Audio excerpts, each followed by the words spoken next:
Hello guys, in this video I'm going to show you how to install the latest version of Java JDK in your Windows 11 machine. So the latest version is currently Java 19 and I will show you how to install this in your Windows 11 machine. First, open your web browser and then search for Java.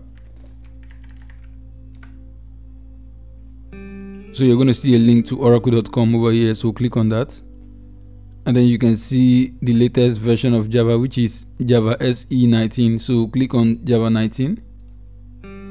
Now scroll down. So you can see Java 19 over here and Java 17.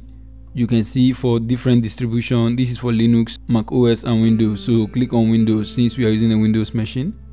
And then download x64 installer.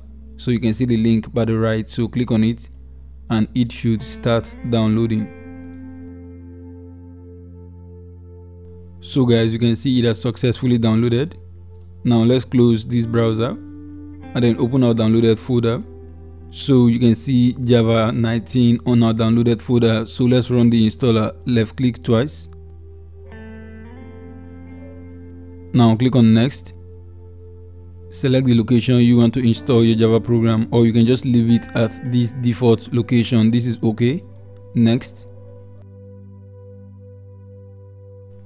So you can see Java has been installed successfully. Now let's click on close.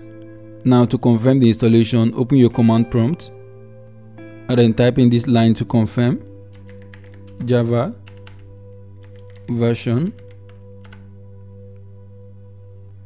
and you can see Java 19 has been installed on our system and is currently running on our system.